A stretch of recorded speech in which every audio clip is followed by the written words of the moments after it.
Last year, as we all know, the COVID pandemic hit all of us with unexpected, fury. I think it was a dramatic closure of the world in many ways. Yet the whole online, remote working learning in many ways saved us, in terms of continuing or being able to continue what we were doing. We were very curious to know what people thought, what the world would look like after COVID.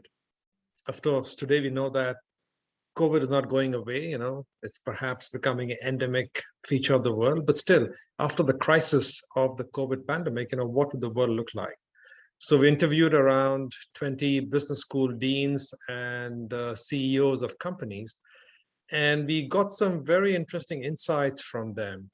The book that we wrote, The World After COVID, really captures a lot of those insights. And just to summarize some insights where really, I think primarily what surprised us was a lot of the insights were about, the human aspects, and how leadership has become more humane. A lot of the leaders spoke about how they suddenly realized that the people dimension of the jobs was so much more important than what they had imagined. Leaders typically tend to focus more on content and the strategy and the vision and so on. And suddenly the people aspects, the psychological safety, the health safety, the physical safety of people, and how they were going through emotional turmoil became so much important for the leaders. And some leaders are very open also in terms of the impact on their own leadership. They themselves as people or human beings, were going through a tremendous period of stress and change, and how they had to manage their own leadership style, personal work-life balance. So there's a lot of discussion about what it meant to them personally and how the human aspect became very important in the leadership journeys. Of course, there's a lot of talk about the remote learning and working. This is something that almost everyone thought was here to stay. There was no clear feeling in terms of what is a model of remote working and learning that we will see in the future. And I do feel that even today we are experimenting with what is possible and what may become feasible in the future. There's also some discussion about the geopolitical aspects, of tension. Would this, for example, post-COVID world relies on a much more separated world, given the tensions that is there today, primarily between, let's say, China and the US? But more generally, in some sense, what is happening to the globalized world that we had taken for granted? And suddenly this globalization of the globalized world we taken for granted seems so much more fragile, and things were much more, let's say, easily broken than what people had anticipated. So I think there was a lot of talk about globalization, what would happen to globalization given all the pressures we're facing in terms of geopolitics, in terms of global supply chains, and so on. So these are the few, ideas, but of course, I encourage you to, read the book and hear the views of the leaders themselves, because, what we have done is we have transcribed the interviews by and large. So we have kept the voice. We haven't tried to summarize it. We kept the voice of the leaders. And I think that's very important and powerful. So, in the GII, every year, of course, we study the innovation performance of more than 130 countries around the world. And we, look at how they compare to each other, what are the big changes and shifts. So those have been covered this year too. But I think the major sort of question mark that everyone is thinking about is what will happen to innovation, during the pandemic and after the pandemic. So the Innovation Index tried to understand what has been the impact of the pandemic on innovation. And as we find in the report, as we say, the innovation actually has been quite resilient during the pandemic. So unlike previous crises, when there's a major crisis, innovation sort of stops and people stop innovating, we did not see that happen this time. The results in terms of actual government's expenditure on R&D are not yet published for 2020 for all countries. Some countries have published it, some other countries have not published it. But many countries that have published the results for 2020, you see a definite increase in innovation expenditure, including, for example, in key countries like in the US.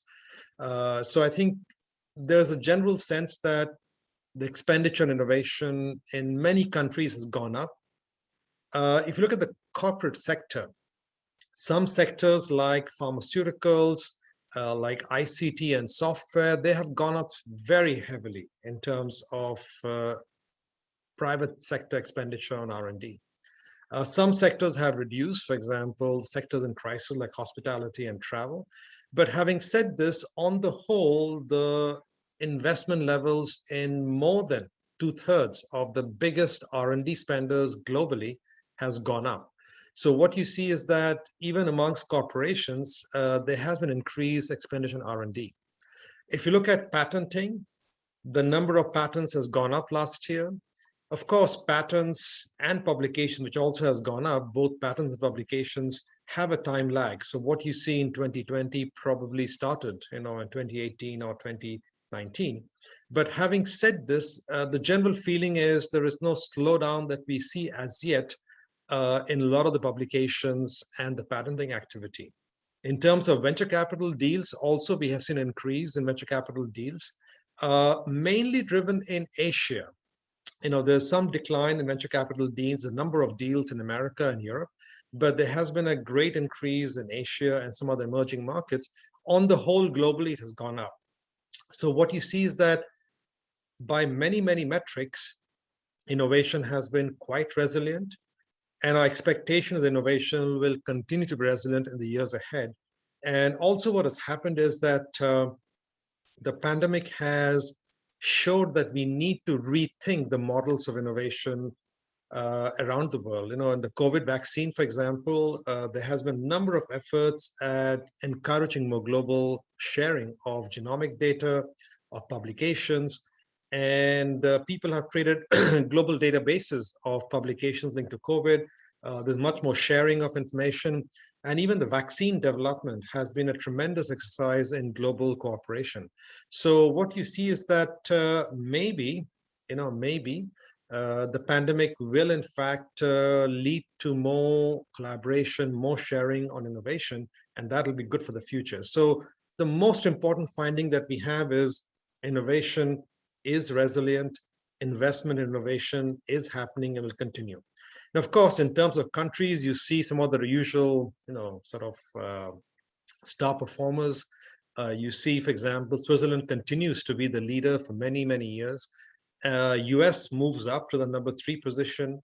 US is very strong in multiple dimensions. And of course, you see China moving up to the number 12 position. That's again a very strong performance. And you see some emerging countries like, for example, the Philippines, like Vietnam, like India, moving up also quite strongly. So globally, you see some trends continue, a continuing trend of Asia rising, continued trend of some American and European countries leading. And I think on the whole, the Innovation Index is a very good summary of the global state of innovation in the world today. Historically, there were 2 academic partners to the Global Innovation Index. INSEAD, which was my home before, and Cornell University, which is my home right now. And what we started realizing is that the Innovation Index database and the Innovation Index research is being used by many universities around the world. If you go to Google Scholar, you will see so many citations about the Global Innovation Index. The Global Innovation Index is downloaded a few 100,000 times. So we started feeling that there's a demand from universities and academia to use the Innovation Index data and the database and the concepts behind it much more in their own research and thinking. So we decided to expand the network of institutions to include other institutions. Today we have 8 or 9 global institutions. The 9th one has just joined. And these 8 global institutions, and hopefully we'll expand it to another 8, 16 or 15 next year, really form a global network of academic partners. So these academic partners essentially have access to, privileged access to all the data that we have in the Innovation Index. They can get the faculty and PhD students and researchers to research innovation using the data and hopefully come up with new insights about innovation, which I think is very important today in today's world. We hope that the faculty will use the innovation index more in the teaching inside this university and educate students on the results. And we also hope that we'll be able to benefit from the research insights of the professors in all these universities and improve the innovation index as we go along, because innovation index is a living piece of work, a living piece of research. It keeps on improving, keeps on living.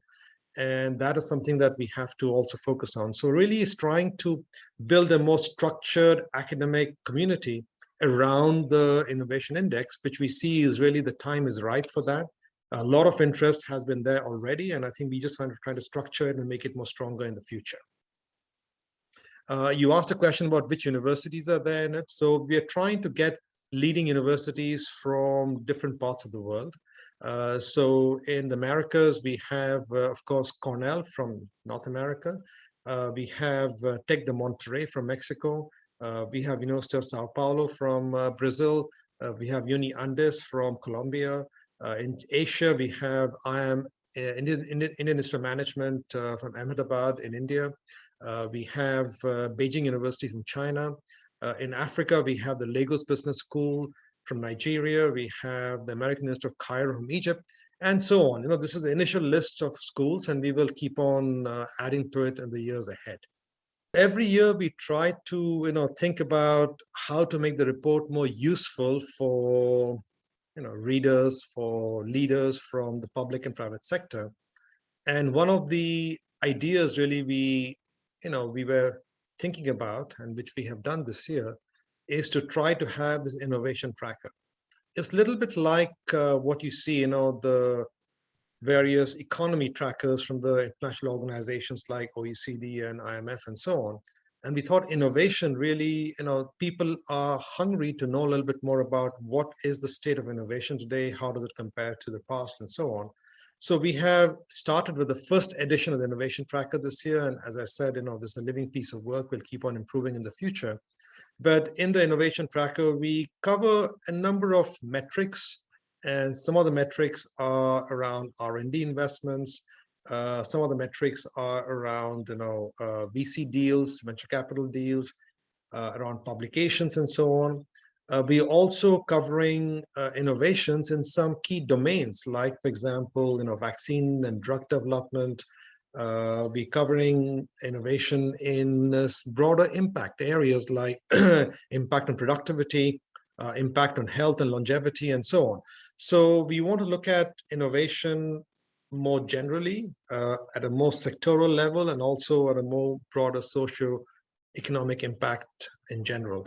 So we started with an initial set of measures right now, and we'll keep on expanding in the future. Spain is actually doing quite well on the innovation index. It is ranked 30th this year. It was ranked 30th last year too. And of course, Spain can do better. Germany is ranked number 10 and France is ranked number 11. So certainly Spain can aspire to be closer to Germany and closer to France. So it can aspire to be higher ranked. Now, at the same time, what you find is Spain's performance is quite balanced. So, in the innovation index, we have 5 input pillars and 2 output pillars. So input pillars are conditions that allow Spain to be, or a country to be, innovative. Aspects like the regulation, institutions in the country, the quality of human capital, the infrastructure, the market environment in the country, and so on. And the output pillars are linked to actual outputs of innovation, like, for example, the innovation in technology, in creative services sectors, and so on. If you look at Spain's profile, actually Spain is around 30, 20, 25, 28, 30, 31, in all the dimensions, except in infrastructure, where it is ranked 13. So the infrastructure dimension in Spain is ranked much higher than other dimensions. And so, Spain is quite balanced in the profile. What I would suggest is that Spain needs to improve across the board, all dimensions, and it has to move its performance level up. Now, how can it do so? I think clearly, what we know is that investing in people, investing in R&D, investing in linkages across the key ecosystem members are always very useful and very important for driving innovation. In Spain, for example, you have great human talent. You have some very good universities, but certainly there can be greater investments in especially the high technology areas. I think high technology, especially AI, machine learning, these advanced areas, or even in biology, advanced biological areas, can be domains or areas where Spain can do more. I certainly do expect that Spain will continue to invest in building its universities and trying to invest in R&D in this company. Spanish companies should be investing more in R&D. And I think cumulatively, if Spain continues to invest in all the different dimensions, that will be good for the output of Spain. But I must emphasize that Spain as a country on the whole is doing quite well. It can move its performance up to perhaps 20th in the world, but that'll require some effort along all the different dimensions on which it is already excelling.